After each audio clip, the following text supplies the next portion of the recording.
everyone, welcome back to Naomi's Bookshelf. I am going to do my TBR for June, which is actually a non-TBR in a way. I'm a lover of TBRs. I love creating a list. I love putting things together and really analyzing, what can I read this month? What am I interested in? What's going to be something I want to pick up halfway through the month. And I am a mood reader, so I like putting a lot of different books on a TBR. And of those things, I often also like the challenge. So I used to participate in monthly challenges on Goodreads groups about fulfilling prompts. And those have always been fun. I did those way before I had a BookTube channel. So I love TBRs, I love creating things. However, I am feeling a little drained. I have so many books that I want to get to and I just can't fit them into the prompts that I need, or I have book club books, or I have read-alongs or whatever that I just am not able to get to what I want to get to, if that makes sense. I am feeling a desperate need for a break. So I will be setting my TBR of 2 books this month, and I will be mood reading whatever else I want. There will be some book club books in the mix as I come across them. My book club doesn't always announce them in advance, so we'll see if I get to them. But also with work maybe changing for me, I don't think it's gonna change in June, but it might change in July. So I don't know how soon it's gonna change. I don't know how much more reading time I'm going to have. On top of that, I'm also currently reading War and Peace with a book club over the course of 3 months. And so that's also a time commitment out of my weekly reading allotment, if that makes sense. So I'm just not gonna push myself this month. It is my birthday month as well. So I am excited to take a break off on my birthday month. I think it'll be a really good refresher. This might be a regular June thing, just to take a break every June from making a TBR and setting a standard. We'll see. It's also my BookTube 1-year anniversary, actually, so that's exciting. I can't believe I did this so far, and I'm very happy that I actually took that giant step for me and actually started this channel. I've really enjoyed it, and it's been a really great experience, so I am looking to the future with more, but I also want to refresh my batteries when it comes to my reading, so to speak.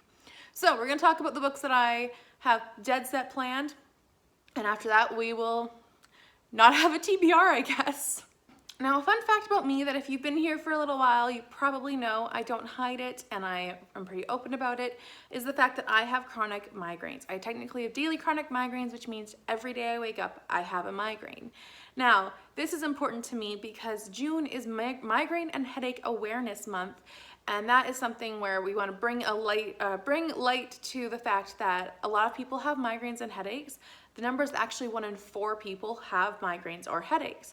So I am issuing a challenge in this TBR video for you to pick up a book that has headache or migraine representation. Just try it. They're really hard to find, but I recommend just giving it a shot. I do have a shelf on Goodreads, which I am slowly creating that as I come across books with this content, and sometimes it's only 1 line, but it is something where I am putting it in there because it is so underrepresented. So I am going to be reading 1 book that I've heard has migraine representation, and I believe the main character is a detective and he has this all the time. I literally know nothing about this book, but I picked it up solely for the migraine rep. And that is Lars Kepner's The Hypnotist. So I understand that this is a detective of a long series. This is book 1, where he solves murders and crimes, but he also has migraines or headaches, which is something that obviously I'm very interested in reading about. I can make a video about migraine or headache rep books if you would like that. Let me know in the comments if you would like a video like that. I don't have that many, but I have some that I would love to share with you if you're looking for a good book that focuses on that or touches on that aspect of health. Now, the other book that I plan on reading, I can never remember the name of, it's so long and confusing to me right now, is the next Louisa May Alcott book, which is Something Loves Chase. There's a picture. I will be reading this for the Louisa May 2020 read-along.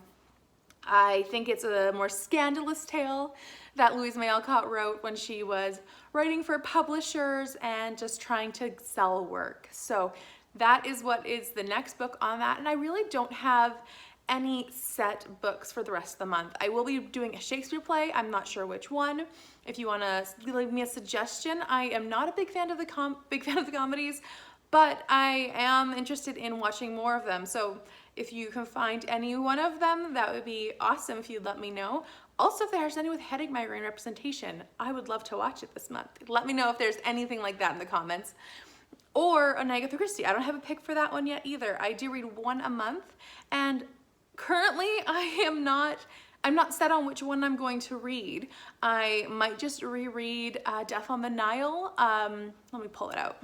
So I've actually picked 3 off my shelves for you to vote on if you'd like in the cards, or down below if there's one that you have really enjoyed of these 3 Agatha Christie. I might not pick that one, but I definitely will take into account that, because Agatha Christie's good for me anytime.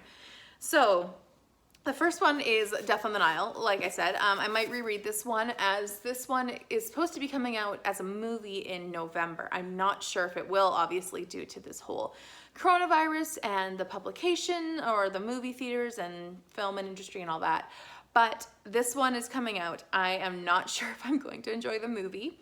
This one, I did not enjoy the recent Murder on the Orient Express, which is being also recreated by the same person here. I can't even remember his name right now. Anyways, it was a miss for me in regards to an adaptation, and I was not happy with it. And they're making this one, and I know I'll probably go see it no matter what, so I'd like to have it fresh in my mind. I know it won't be necessarily fresh if it's been 6 months, but I do want to reread this, so I'll have a bit more fresh in my mind. The next one is one that is a Miss Marple, and I don't really know anything about it. It's just a Miss Marple, and it's a really short Miss Marple, and that's They Do It With Mirrors. I love a good Miss Marple. It always puts me in a good mood, and I just would love to get back into her books again, back into her world. And it's so sad to me that Miss Marple only has like 10 books. One Poirot has like 35 or something. It's just a little unbalanced, if you understand my meaning. I love Miss Marple. And then the last one is another Poirot, which is The Hollow. And I don't really know anything about this one either, but the cover's intriguing to me, and it says something about someone dying in a swimming pool, which kind of feels summery. So those are the 3 Agatha Christie books that I might read in June. Let me know if you have a pick, if you've read one of these, or if you have any thoughts. Obviously, no spoilers, but these are interesting to me right now. So please let me know which one you think I should pick up if you have an opinion.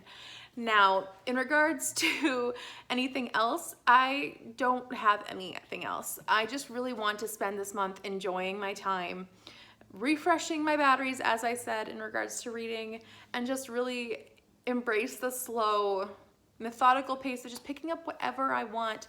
I definitely want to participate in Summer of Contemporary, but that will be something that I will decide closer to what books I will be reading. Now, along with that, there might be other readathons that pop up, but I won't commit to anything, at least right now, because I definitely just want to embrace my own books and figure out what I want to read without having to stress over not finishing them in time, because I really just want to commit June to being a mood reading month, but also a finishing up of books that I have borrowed from people and I haven't got the chance to read because it just doesn't work for my timing, or library books that I want to read.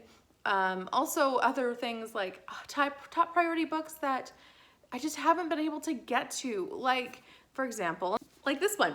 So this one is the Lizzie Borden and the Trial of the Century by Sarah Miller. So this is the Borden murders, where she supposedly, or was accused of killing her father and stepmother with an axe many times, like hitting them both with them several times. There's even a nursery rhyme about it. And I'm so excited to pick this one up. It's a nonfiction. I love the story, and it looks like it's just so interesting. Let's see if I can find something. So like there's like pictures and news articles in a way. This is so interesting to me. So it might be on my, I guess it's on my TBR. But this is something where I just desperately want to pick it up, and I feel like I can't fit it into anything that I want to read when I want to read it. So this is something I probably will pick up, but I'm not like dedicating myself to it.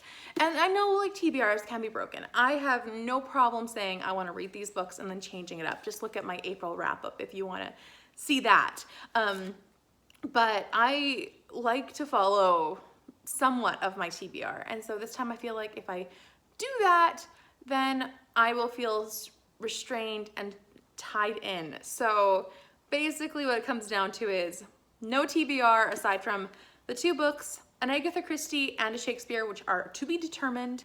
Thank you for watching this unusual TBR. It is something that is very important to me right now, that I just take a break and take some time just to read whatever I want to read.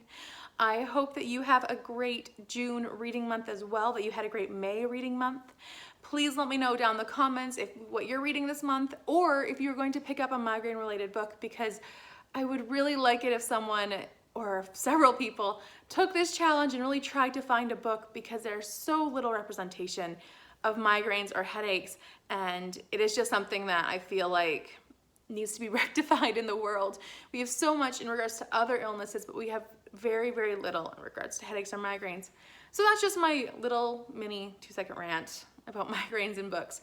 But please like and subscribe if you would like to, and I will see you next time with another video. Bye for now.